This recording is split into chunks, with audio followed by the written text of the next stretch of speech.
베드로전서 2장 1절에서 10절까지 말씀입니다. 다 찾으셨으면 제가 한 절, 여러분들이 한 절 돌아가면서 교독하겠습니다. 제가 먼저 봉독하겠습니다. 그러므로 모든 악독과 모든 기만과 외식과 시기와 모든 비방하는 말을 버리고 갓난하게 같이 신전하고 신령한 것을 사모하라. 이는 그로 말미암아 너희로 구원에 이르도록 자라게 하려 합니다. 너희가 주의 인자하심을 맛보았으면 그리하라. 사람에게는 머리가 되었으나 하나님께는 택하심을 입은 무배로운 산돌이신 예수께 나아가 너희도 산돌같이 신령한 집으로 세워지고 예수 그리스도로 말미암아 하나님이 기쁘게 받으실 신령한 제사를 드릴 거룩한 제사장이 될지니라. 성령의 기록에서 보라 내가 택한 부끄러운 행도를 시원했더니 그를 믿는 자는 부끄러움을 당하지 아니하리라 하시니 그러므로 믿는 너희에게는 보배이나 믿지 아니하는 자에게는 건축자들이 버린 그 돌이 모퉁이의 머릿돌이 되고 또한 부딪히는 돌과 걸려 넘어지게 하는 아이가 되었다 하였느니라. 그들의 말씀을 순종하지 아니함으로 넘어지나니 이는 그들을 그렇게 정하신 것이라. 그러나 너희는 택하신 족속이요 왕같은 제사장들이요 거룩한 나라요 그의 소유가 된 백성이니 이는 너희를 어두운 데서 불러내어 그의 기이한 빛에 들어가게 하시니에 아름다운 덕을 선포하게 하려 하심이라. 백성이 아니더니 이제는 하나님의 백성이요 전에는 긍휼을 얻지 못하였더니 이제는 긍휼을 얻은 자. 아멘. 감사합니다. 오늘의 본문을 가지고 왕같은 제사장이란 주제로 함께 이야기를 나누고 싶습니다.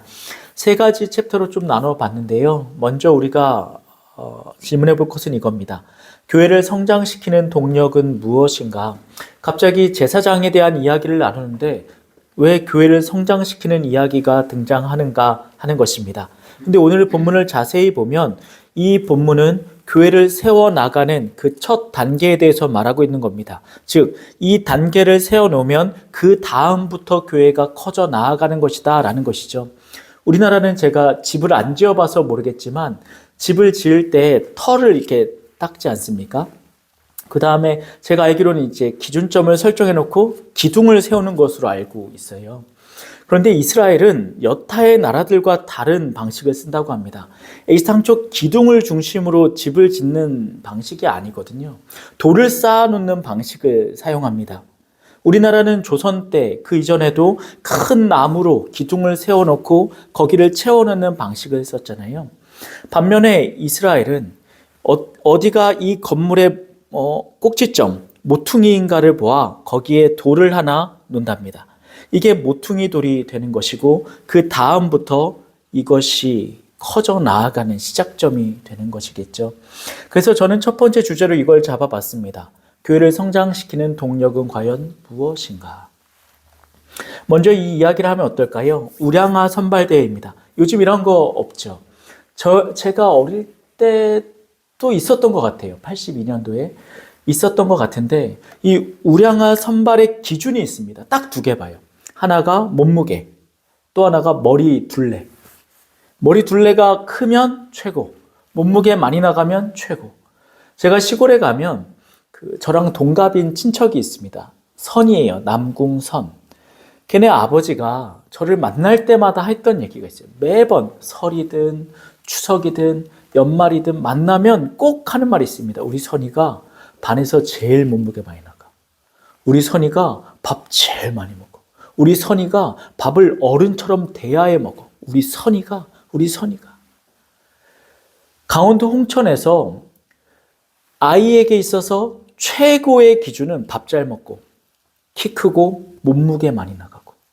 여기에 플러스 알파로 우리나라 사람들은 머리 큰 거 엄청 좋아했습니다. 근데 요즘 이거 없어졌죠. 왜요? 몸무게 많이 나가면 뭐 하죠? 비만이죠. 이거 없애줘야 될 것 아닙니까? 아이가 태어났는데 애가 몸무게가 많이 나간다고 당이 많이 들어간 거거든요. 되게 위험한 겁니다. 두 번째, 애가 태어났는데 머리 둘레가 크다? 그거 몸에 어디가 안 좋은 거거든요. 그래서 이것도 치료의 대상입니다. 기준이 달라진 거예요. 근데 과거에는 왜 몸무게가 많이 나가고 머리 둘레가 큰 거를 좋은 건 줄 알았을까요? 외견만 봤으니까. 기준점이 외견에 있는 겁니다. 얘 안에 몸이 어디가 아픈지, 어떤 일이 벌어지는지 그 진짜 중요한 건강이라는 건 놓치고 이 우량하다는 기준을 외적으로 둔 거예요. 큰 게 최고지. 아니죠. 건강한 게 최고죠. 머리 둘레가 넓은 게, 긴 게 최고지. 아니죠. 이 아이가 건강한 게 최고죠. 교회도 마찬가지인 것 같습니다. 우리도 어떤 교회가 좋다, 나쁘다를 논할 때 저 교회는 커서 좋아. 저 교회는 주차장이 넓어서 좋아.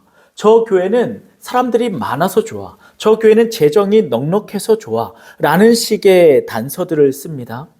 그런데 그 단서들이 전부 다 무엇과 연관되어져 있는 거냐면 양과 연관되어져 있단 말입니다. 마치 우량아를 선발하는 기준처럼 한국 개신교의 좋은 교회들을 나열해 놓으면 그 교회들 가운데 어느 하나도 작은 교회 혹은 중형 교회 없습니다. 전부 다 대형 교회들만 나열되어져 있어요. 우리는 세습을 싫어합니다. 세습 안 해야 돼요. 근데 성결교단은 아직 세습 금지법은 없지만 장로교단엔 있습니다. 근데 그 세습을 반대하고 금지하는 기준이 있습니다. 그게 뭐냐면 성도 300명 이상 세습 금지.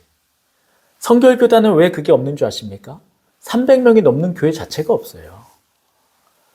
제가 있었던 경기동 지방에 가장 성도 많이 모이는 교회가 영광교회인데 거기 100명, 많이 모일 땐 150명 모이지 않습니까? 장로교단에서 볼 때 이건 교회도 아닌 거예요. 장로교회에서 볼 땐 몇만 명씩 모이는 교회들이 질비한데 거기에서 볼 때 우리가 교회지, 우리가 기준이지라고 보면 100명 모여? 약간 아들 줘. 이렇게 되는 겁니다. 우량의 기준을 양에 두면 교회는 변질되기 시작합니다.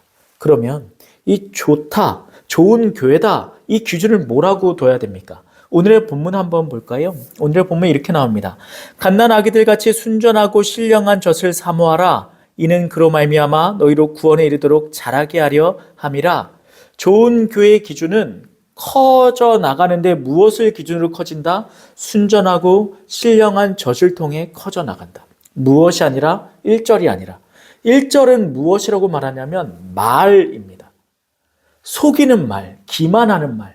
제가 앞서 설명한 것들입니다. 큰 게 좋은 거야. 여기 사람 많이 모이지? 이게 최고야. 여기 돈 많지? 왜 돈이 많겠어? 좋으니까 돈이 많이 모이겠지.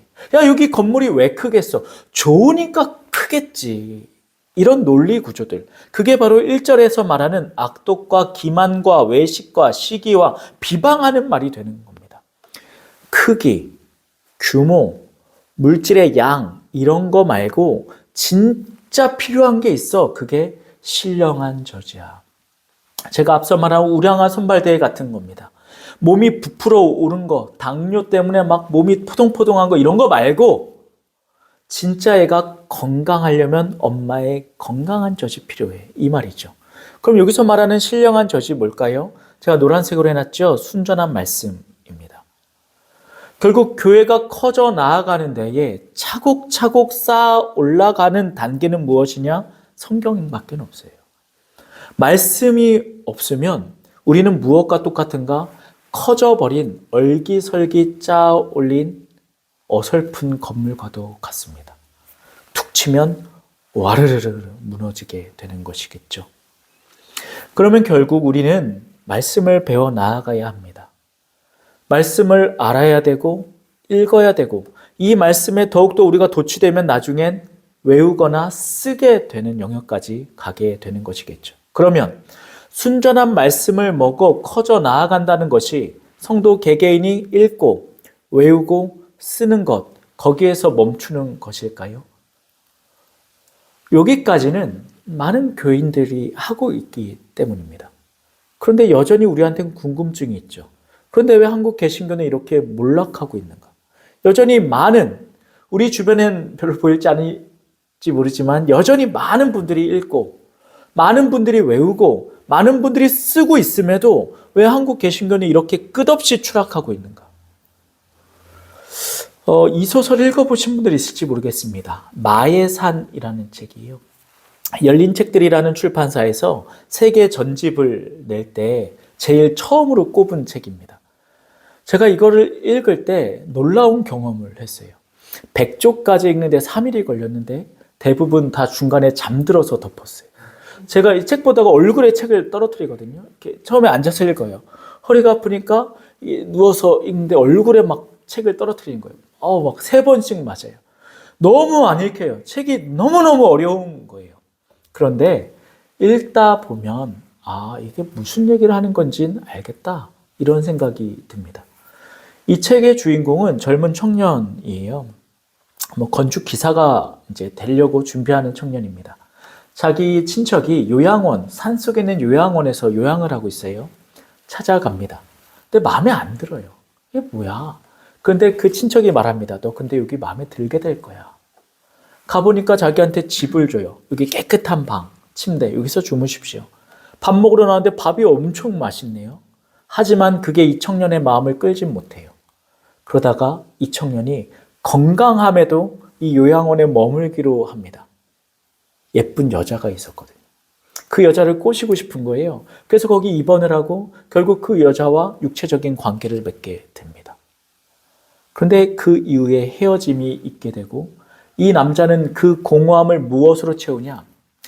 2명의 철학자들이 논쟁하는 것을 구경하면서 그걸 채워요. 그 공허함을. 그런데 이 책의 마지막에 어떻게 끝나냐면 결국 전쟁이 벌어져서 이 요양원은 문을 닫게 되고 이 청년을 산을 내려가서 전쟁에 참여하게 되는 것으로 끝이 납니다. 이게 무슨 내용일까요? 이 산의 이름이 왜 마의 산일까요? 이 마라는 단어가 영어로 번역하면 매직이라고 번역되어 있더라고요. 이 청년한테 이 산 위에 있는 요양원은 나의 모든 필요를 채워주는 곳이에요. 잘 곳 주죠. 입을 옷 주죠. 밥 주죠. 속욕을 채워주죠. 지적 유의까지 채워주죠. 그리고 거기 있다 보면 내 모든 게 채워져서 내 만족도가 올라가거든요. 그런데 이게 왜 마의 산일까요? 신기루 같은 거거든요. 사라져요. 현실은 어디 있어요? 유럽이 불바다가 된 전쟁터인 거예요. 나 개인은 아무리 고상하고 멋지고 쾌락이 넘치는 산에 있더라도 내가 사는 현실은 전쟁터인 거예요. 그럼 끝내 어떻게 됩니까? 내려가야 되는 겁니다. 성경에 유사한 장면이 나옵니다. 예수님이 제자를 데리고 산에 올라가십니다. 그때 갑자기 변화를 하세요. 아름다운 형상과 빛난 모습으로 변화하시는데 그때 베드로가 엎드려서 이 말합니다. 예수님, 우리 여기다 산당 3개를 지으십시다. 그리고 우리 여기서 신앙생활 하십시다. 여기다 공동체를 만듭시다. 이 말입니다. 그게 무슨 말이냐면 우리 내려가지 말고 여기에서 우리만의 왕궁을 만듭시다. 이 말입니다. 그때 예수님이 이 말 하시죠. 내려가자. 내려옵니다. 그때 누구 만나는 줄 아십니까? 관리의 딸이 귀신 들려 굴러다니는 장면. 하지만 그 제자들이 그걸 고치지 못하는 현장을 봅니다. 이게 현실인 거예요. 만약에 우리가 말씀이 중요하지, 말씀이 진짜 최고지라고 생각해서 아침부터 저녁까지, 월요일부터 일요일까지 교회 다 모여서 말씀 듣고, 읽고, 외우고, 필사를 신나게 하더라도 결국 우리가 살아가는 곳은 전쟁터인 거예요. 욕설이 난무하고 욕망이 흩날리며 사람에 대한 미움과 시기, 질투, 이 싸움이 끝나지 않는 삶의 현장을 살아가는 겁니다. 그때 기독교인들에게 나는 말씀으로 살아 라는 말은 뭐가 될까요? 간단합니다. 내가 읽고 외우고 쓴 대로 살아가는 겁니다. 그래서 오늘의 본문에 이렇게 나옵니다. 3절입니다. 너희가 주의 인자하심을 맛보았으면 그리하라. 맛보았으면 그리하라. 이게 애매한 번역이에요. 그래서 새 번역, 쉬운 성경 이런 데 보면 이렇게 나옵니다. 맛보았으면 알지 않냐. 니네 맛봤잖아. 이건 무슨 뉘앙스냐면 근데 왜 그렇게 안 살아? 이 말인 겁니다. 결국 좋은 교회, 성장의 동력, 교회를 세워나가는 모퉁이 돌은 무엇이냐면 지적 유희도 아니고 사람의 수도 아니며 우리가 성경을 몇 번 읽었냐, 몇 번 썼냐 이것이 아니라 그 말씀대로 살아가는 사람들입니다. 이게 시작점인 거예요. 이 사람들을 통해서 교회가 커져 나아간다는 것입니다. 지금 베드로는 무슨 말을 하고 있는 겁니까? 너네 고통 없어지지 않아.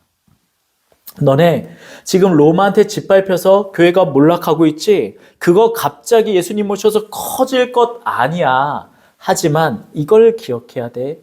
너네가 이럼에도 불구하고 말씀대로 살아가는 그게 시작점이 될 거다. 이 말입니다. 우리 교회 이름은 여전히 마중물입니다. 우리 첫째 아이 이름은 원이고요. 둘째 아이 이름은 민이에요. 원이는 졸졸졸 흐를 원자입니다. 민자는 졸졸졸 흐를 민자입니다. 둘 다 마중물이에요. 저는 우리 교회가 마중물 되었길 소원합니다. 왜요? 이미 큰 바다는 너무 더러워졌거든요. 이미 큰 물줄기는 각종 오물이 들어왔거든요. 깨끗함을 유지하기 위해서 우리는 무엇을 해야 되냐? 새로운 수원이 필요합니다. 제가 전에도 말씀드렸던 것 같은데 여기 깨끗한 물이 한 그릇 있다 쳐보십시다. 여기에 누가 오줌 한 방울, 똥물 한 방울 넣습니다. 그거는 0.01%밖에 안 될 거예요. 여러분 드실래요? 먹겠습니까? 이걸 누가 먹습니까? 그럼 99.9%가 깨끗하니까 나 그거 마실래? 라고 한다면 그거 바보입니다. 지금 베드로는 무슨 얘기를 하고 있는 거냐면 우리가 지금 흔들리고 있는 교회 안에 새롭게 출발해야 된다라는 걸 보여주고 있습니다. 왜요? 지금 로마 교회는 완전 작살났거든요. 완전 그 네로와 정치적인 압박에 의해서 다 흩어지고 찢어지고 끌려가고 있거든요. 다시 출발하는 겁니다. 그 시작점에 지금 무엇을 요구하고 있냐면 말씀대로 살아가라. 너희가 들은 대로 애써라 라는 것입니다. 자, 그러면 이제 차근차근 보십시다. 이 사람들이 처음으로 들은 말씀이 무엇이겠는가? 그게 제가 2번 문제로 해놨습니다. 산돌처럼 된다는 것은 어떤 의미인가? 우리가 예수를 믿죠. 그러려면 누구에 대한 이야기를 처음 들을까요? 예수에 대한 이야기를 듣죠. 이 세상에 어떤 사람이 전도하러 가서 우리 교회는 반찬이 5개가 나옵니다. 우리 교회는 목사님이 엄청 키가 큽니다. 우리 교회는 사모님이 패션 모델입니다. 이러면서 전도하는 사람은 없습니다. 누구나 이렇게 말하죠. 예수 믿으세요. 예수 믿으세요. 예수 믿으세요. 그러면 결국 우리가 목표로 하는 이 첫 가르침, 이것은 예수 그리스도겠죠. 그리고 오늘의 본문에서는 이거를 이렇게 표현합니다. 모퉁이돌 또는 산돌. 기독교인에게 있어서 기독교인이 아니더라도 목표를 선정하는 것은 인생에 있어서 엄청 중요합니다. 3가지 때문에 그런 것 같아요. 첫 번째, 목표를 선정해 놔야지만 방향을 알게 돼요. 저기가 내가 가야 될 곳이구나. 방향을 선정하죠. 두 번째, 그러면 여기저기 헤맬 필요가 없이 쫙 압축해서 갈 수 있다고요. 그러면 무엇에 가까워지냐? 성공에 가까워져요. 성공하는 법은 여기저기 바라보는 게 아닙니다. 한 분야에 성공한다는 것은 저기만 바라보는 거예요. 그러려면 저 끝에 내 시선이 멈추는 명확한 목표가 있어야 하는 것이겠죠. 그럼 이제 신앙의 목표점을 생각해 보십시다. 여러분들은 예수를 왜 믿습니까? 한국 개신교도들은 왜 일요일날 교회를 옵니까? 이 질문에 대한 대답이 우리의 목표이거든요. 저는 2개인 것 같아요. 한국 개신교도들을 반으로 싹 가를 수 있는 것 같아요. 기억의 목표가 있는 사람, 니은의 목표가 있는 사람. 기억의 목표는 입신양명, 세속적 성공, 건강 등등입니다. 반면 니은의 목표입니다. 모퉁이돌이자 산돌된 예수 그리스도가 목표인 사람들입니다. 예수를 목표로 두지 않는 기독교인들은 예수를 수단으로 삼는 거예요. 그럼 이건 예수를 믿는 게 아닌 겁니다. 그렇게 따진다면 만약 나의 신앙의 목표가 기억에 있다, 나는 예수를 안 믿는 사람이 되는 겁니다. 저는 이 퍼센테이지가 무지하게 많다고 생각해요. 한국 교회들 안에 내가 예수를 믿는 까닭이 내가 시험에 붙고 내 아픈 데가 낫고 내 자식들이 성공하고 내 없는 돈이 많아지는 여기에 목표를 두고 기도하고 매달리는 분들이 많다고 저는 확신합니다. 어느 순간 한국 개신교는 예수라는 우상을 섬기는 집단이 됐거든요. 제가 지난주에 아침 모임에도 말씀드렸지만 할렐루야 교회에 그 십자가상을 그 마당에다가 이제 세운 적이 있답니다. 엄청 큰 교회거든요. 그러니까 교인들이 나와서 한복판에 광장 같은 곳에 십자가상을 하나 둔 거예요. 담임 목사님이 새벽 기도를 끝나고 나왔는데 이상한 광경을 봤다는 거예요. 그게 뭐냐면 교인들이 새벽 예배를 마친 다음에 그 십자가상 주위를 돌더래요. 이러고. 그리고 한 바퀴 돌고 또 한 바퀴 돌고 없애버렸대요. 그분들은 새벽 기도에 나오는 까닭이 무엇입니까? 소원을 빌러오는 것이겠죠. 그 소원은 그 우상에 투영되어 내가 이렇게 간절하게 빌면 절대적으로 하나님이 주시겠구나, 이걸 믿는 것입니다. 제가 볼 때 그거는 신앙의 목표가 될 수 없어요. 왜냐? 우리의 신앙의 목표는 예수를 믿는 것인데, 그렇다면 예수 자체가 목표가 되어야 되지 않습니까? 근데 기억은 예수를 수단화한다니까요. 예수를 밟고 올라가서 내가 그걸 쟁취하겠다는 겁니다. 결국 우리의 목표는 하나밖에 될 수 없는데 그게 예수 그리스도입니다. 근데 여기서 재밌는 문제가 펼쳐져요. 예수는 절대적으로 가치가 있습니까? 아니면 상대적으로 가치가 있습니까? 정답은 상대적 가치입니다. 오늘의 본문에서도 잘 나오죠.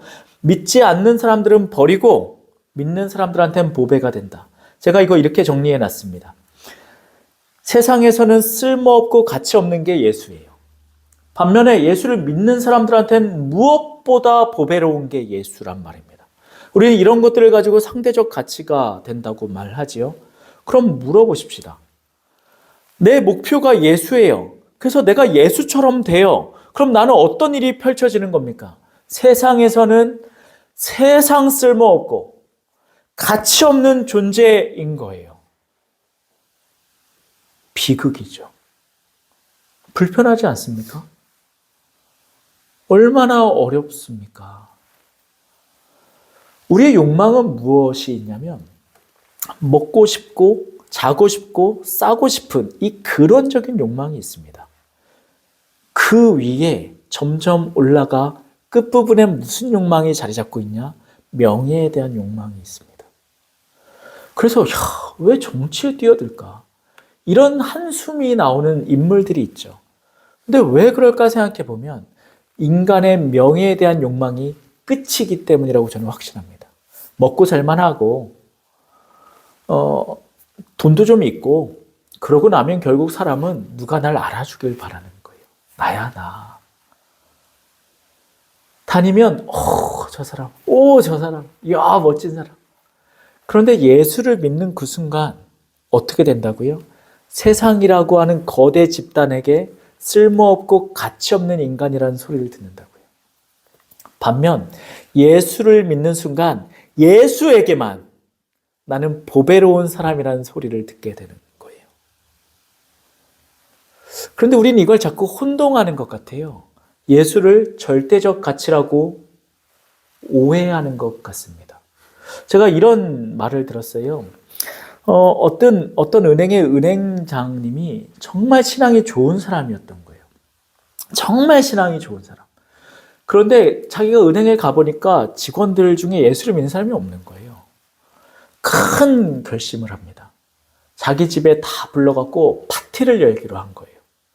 사람들이 얼마나 좋아하겠습니까? 맛있는 음식 갖다 놓고 파티를 한다는데. 그런데 막상 가보니까 자기들이 생각했던 파티가 아니에요. CCM 가수 한 명 불러놓고 유명한 전도자 한 명 불러놓고 이렇게 앉혀놓고 노래 듣게 하고 세미나하고 막판에 은행장의 간증으로 끝이 났어요. 은행장은 너무너무 좋은 거예요. 와, 내가 전도를 했어. 이야, 내가 이 믿지 않는 우리 직원들한테 내가 열심히 복음을 전했어. CCM도 들려주고 유명한 강사도 불렀으니 이 사람들 이제 다 예수 믿겠구나. 와, 난 최고야.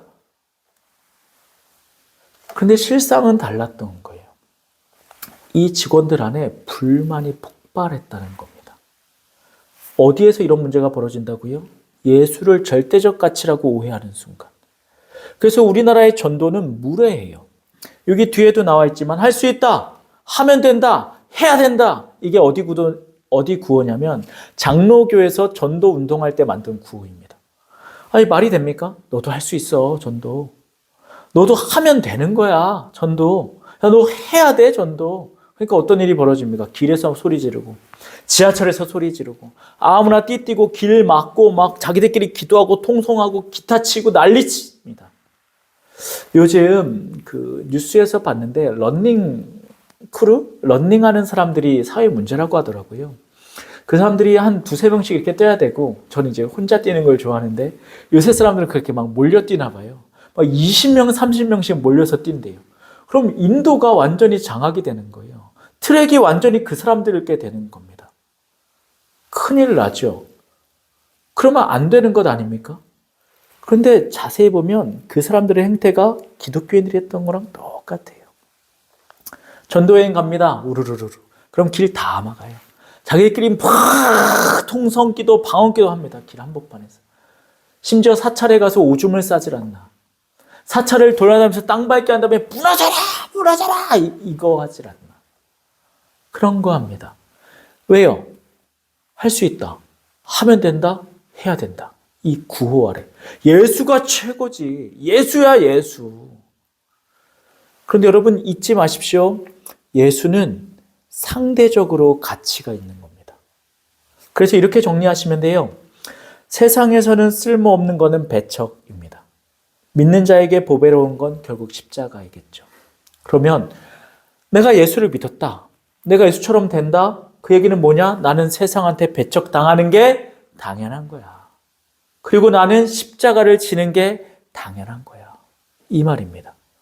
1번과 2번을 정리해 볼까요? 베드로는 이렇게 말합니다. 고난당하고 찢기고 그리고 핍박당하고 있는 교인들에게 말씀을 기억하십시오.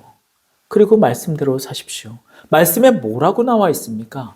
예수를 믿으면 세상에 배척당한다. 원래 그런 겁니다. 말씀에 뭐라고 나와 있습니까? 예수를 믿는 건 십자가를 지는 겁니다. 원래 그런 겁니다. 이겁니다. 그럼 이제 반대로 생각해 보십시다. 우리가 예수를 믿어요. 믿는다고 나는 진짜 확신하고 생각하고 믿어 의심치 않아요. 예수를 믿는 나를 믿어 의심치 않는 거죠. 그런데 내가 세상한테 너무 사랑받아요. 친구도 많고 어딜 가나 환영받고 누구한테나 이쁨 받고 적이 하나도 없어요. 그리고 나의 삶이 어떤 부딪힘도 어떤 문제도 내가 생각할 때 십자가라고 생각하는 그 무엇도 없어요. 그럼 이제 생각해 보자고요. 나는 신령한 젖을 먹은 건강한 아이입니까?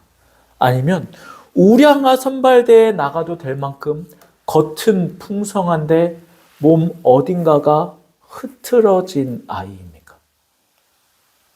후자겠죠. 저는 한국 교회의 성장 속도가 그랬다고 믿습니다. 한국 교회는 너무 단시간에 너무 빨리 커졌어요. 로마 교회가 한순간에 무너졌던 사건이 있습니다. 완전히 부패하게 된 시작점. 그게 언제냐면 기독교를 로마에서 공인했을 그 시점입니다. 황제가 명령을 내려요. 교회 안 다니면 다 죽일 거야. 그러자 사람들이 교회에 몰려듭니다. 성전에 몰려드는 거예요. 와르르르르. 그 전까지는 한 명의 사람이 한 명의 신앙인으로 자리 잡기 위해 1년 내지 길게는 5년의 성역 공부 시간이 필요했습니다. 왜요? 삶을 검증해야 됐거든요. 근데 와르르르 몰려드니까 이 사람들 한 명 한 명을 설명할 수가 없는 겁니다. 1대1로 만나서 말씀은 이런 거야, 하나님의 뜻은 이런 거야 가르칠 수가 없었다고요. 그러니 어떤 형식으로 바뀌냐? 앞에 한 명이 서서 다수의 사람을 앉혀놓고 설교하는 방식으로, 즉 극장형 예배로 바뀌게 됩니다. 그때부터 교회는 몰락합니다. 수가 늘어나요. 풍성해지죠. 그런데 교회는 몰락했다고요. 십자가는 사라지고 거기에 사람들의 사랑만이 남았거든요. 세속의 사랑을 받은 교회는 제가 볼 땐 예수의 사랑을 받지 못한다고 확신합니다. 자, 그런데 여기에 이야기의 끝에 베드로가 이런 말을 내뱉습니다. 근데 있잖아, 너네 제사장이야. 아니, 충분히 앞의 이야기로도 끝이 났는데 자꾸 제사장이라는 말이 중반부부터 10절까지 반복적으로 나온단 말이죠. 그럼 우리는 여기서 물어봐야 됩니다. 왕 같은 제사장이란 무엇입니까? 여러분에게도 익숙한 문구일 거예요. 여러분이 다니셨던 교회에서 계속 부르지 않았습니까? 내일 오는 너의 앞에 너는 택한 왕 같은 제사장이며 거룩한 나라, 이런 노래 부르지 않습니까? 우리는 이거를 어떻게 이해했냐? 그 가사를 자세히 살펴보지 않으면 우리는 얼핏 보면 오해합니다. 때로는 너희 앞에 힘든 일과 어려움이 있지만 나는 왕 같은 제사장이니까 하나님이 날 잘되게 해주실 거야. 이 말입니다. 그래서 거기에 제목이 뭐예요? 축복송이에요. 그 노래의 원제는 축복송이라고요. 너 잘 될 거야. 너 왕 같은 제사장이야. 너 진짜 대박 터질 거라고. 지금 힘들어? 어려운 일 있어? 걱정하지 마. 너 잘 될 거야. 그런데 여기서 말하는 왕 같은 제사장을 그렇게 이해하면 우리가 빠지게 되는 한 가지 문제점이 있습니다. 그게 바로 선민사상이에요. 자, 밑에 구해왔는데 이스라엘 사람들이 느끼는 종교적이고 민족적인 우월감, 곧 하나님이 세계 모든 백성 가운데서 유일신을 믿는 이스라엘 백성만을 선택하였다고 믿는 의식입니다. 나는 다 잘 돼. 왜? 하나님의 자녀니까. 나는 문제 없어. 왜? 하나님이 날 사랑하니까. 이게 선민사상이거든요. 이스라엘은 구약 때부터 이게 뼛속 깊이 자리 잡혀 있습니다. 그래서 이스라엘은 여전히 선민사상이 있어요. 여전히 선민사상에 찌들은 그 사고를 가지고 있습니다. 이 사진 한번 보시면 좋겠어요. 이 사진 혹시 보신 적 있으십니까? 여기가 이스라엘이에요. 그리고 이쪽 화나죠. 저쪽 어두운 지역이 이제 그 팔레스타인 지역입니다. 그런데 이 이스라엘의 사람들이 엄청 많이 몰려있어요. 이 언덕 위에. 왜 몰려있냐? 파티를 열려고, 맥주 파티. 여기서 맥주 먹고 바베큐 파티를 합니다. 저 날이 무슨 날일까요? 미사일 쏘는 날이에요. 팔레스타인에. 저 사람들은 팔레스타인에 미사일을 쏴서 막 뻥뻥뻥뻥 터지는 소리에 환호해요. 와! 맥주 마시고. 자, 이렇게 파티 열고. 그 다음날 사진이에요. 애들이 다 죽어나갔어요. 실제로 팔레스타인 지역에 저 폭탄들이 학교를 목표로 했다고요. 병원을 목표로 쏴댔다고요. 애들 막 다 죽어나갔다고요. 그래도 괜찮아요. 왜?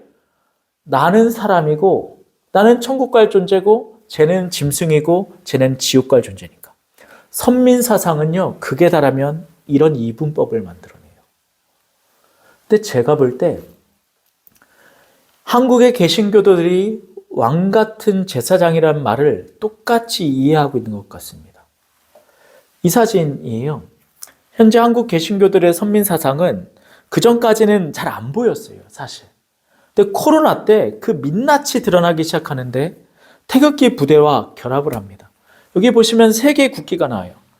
한국, 미국, 이스라엘.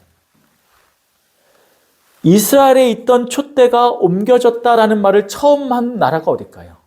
그게 미국이에요. 근데 미국에 있는 촛대가 한국으로 넘어왔다라고 주장한 나라가 있어요. 그게 한국이에요.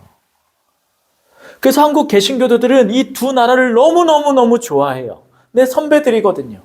우리는 달라. 우리는 코로나 안 걸려. 우리는 교회 안에 있으니까 어떤 문제도 없어. 그러니까 절대 건들지 마. 우리는 기독교야. 우리는 정치적 힘이 있어. 우리 한 표 한 표 까불지 마. 너네 큰일 당할 거야. 이게 이 당시에 광화문에 모였던 개신교도들의 만행입니다. 제가 지금 무슨 얘기를 하고 싶은 거냐면 베드로의 입장대로라면 개신교는 원래 배척이 디폴트 값이에요. 기본 값이라고요. 개신교는 원래 십자가가 기본 값이에요.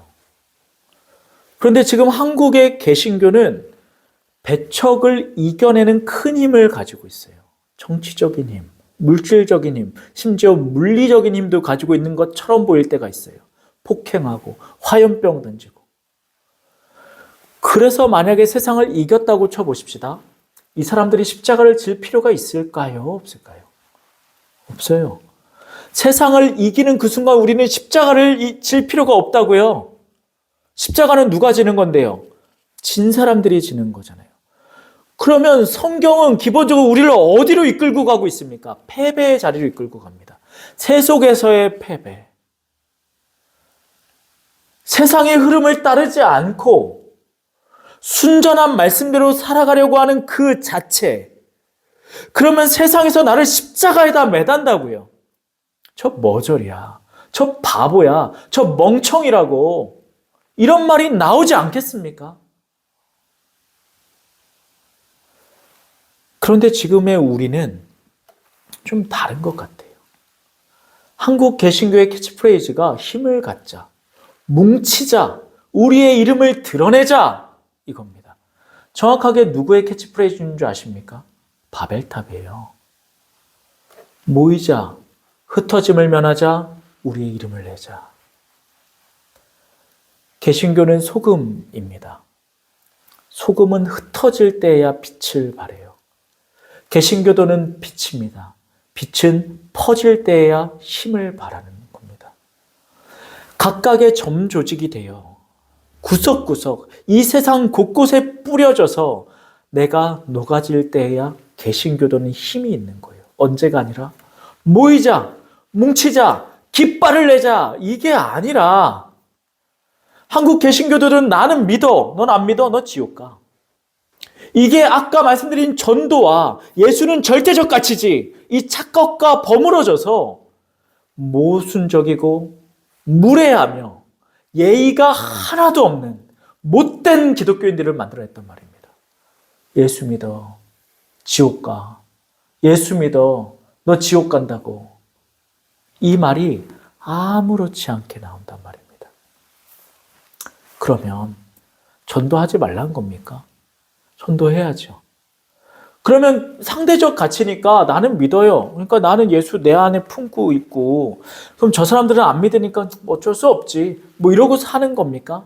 아니에요. 전도해야죠. 지금 베드로도 마찬가지입니다.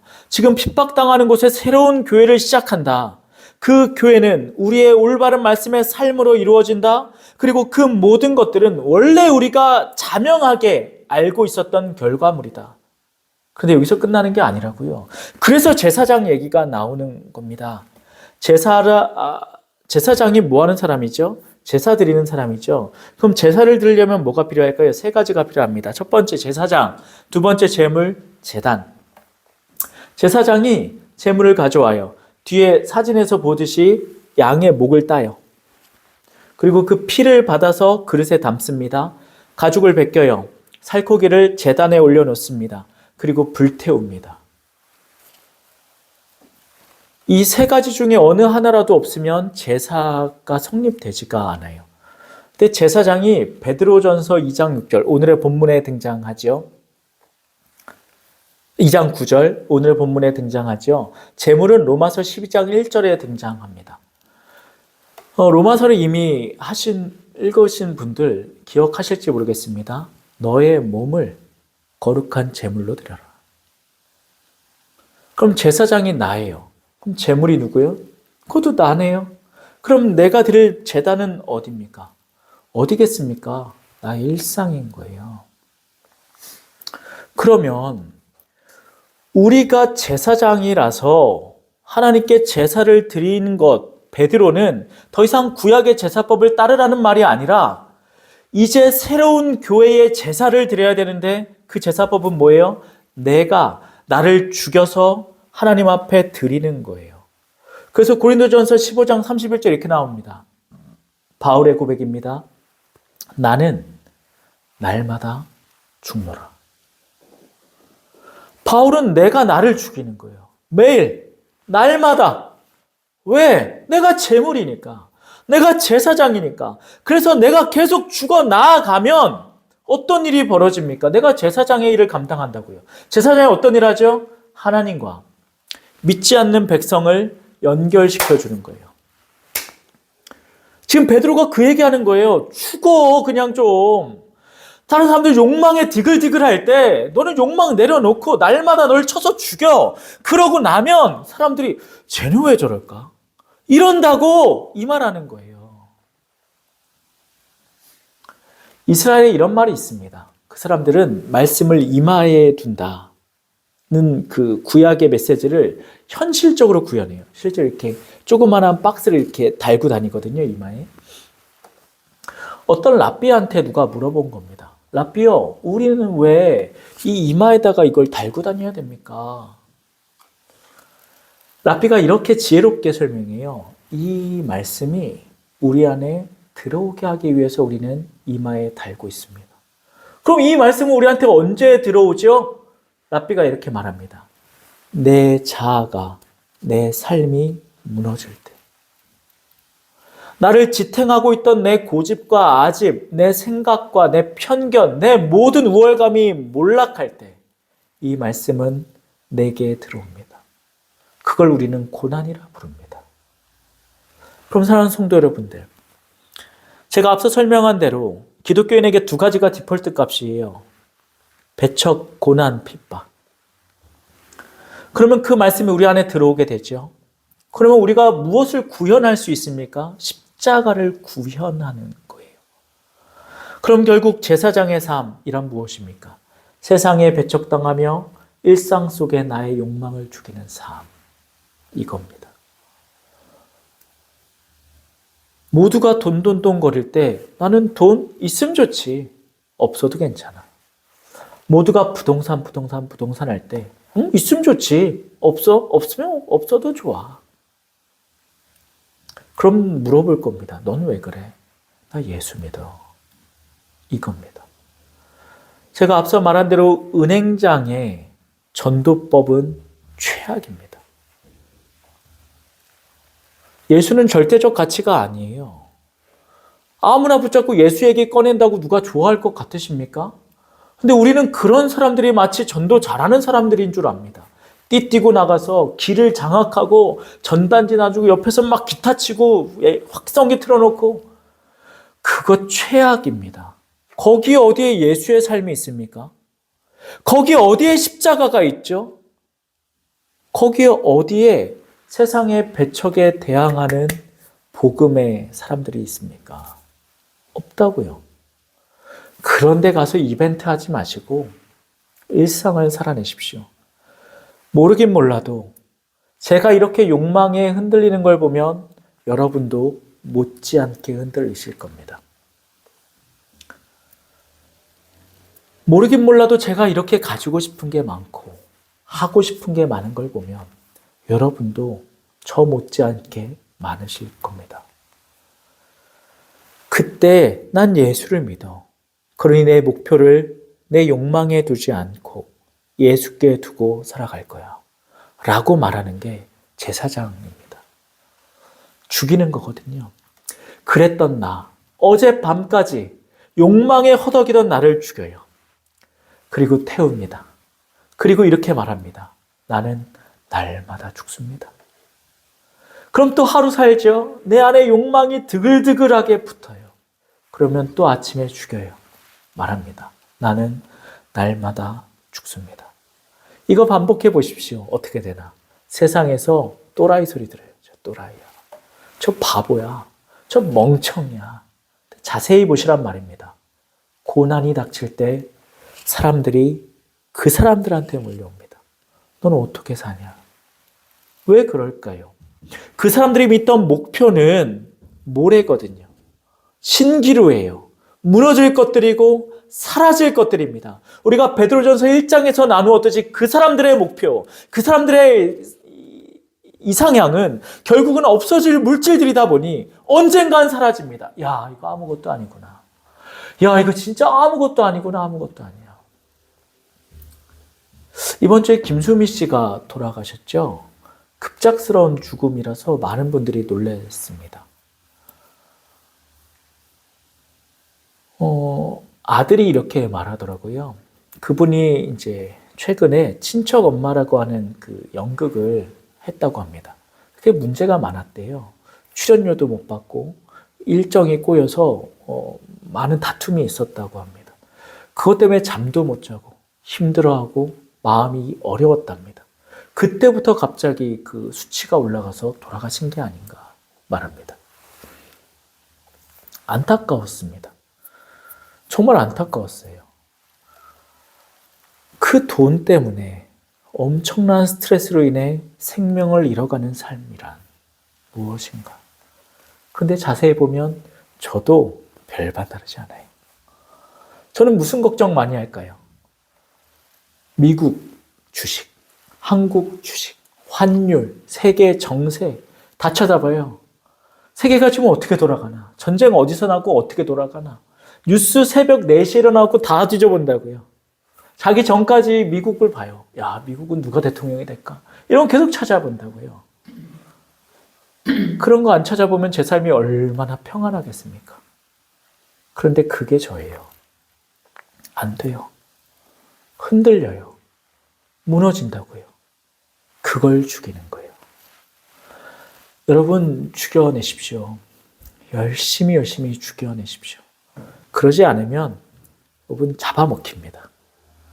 내가 얘를 죽이지 않으면 이 욕망이 나를 잡아먹습니다.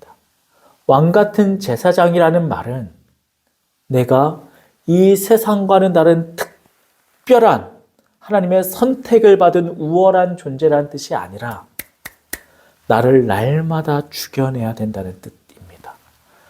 이 사실을 기억하셔서 욕망이 나를 휘어감쌀 때 기도하시며 이것과 대항해 나아가시는 여러분 되시길 축원합니다. 기도하시겠습니다.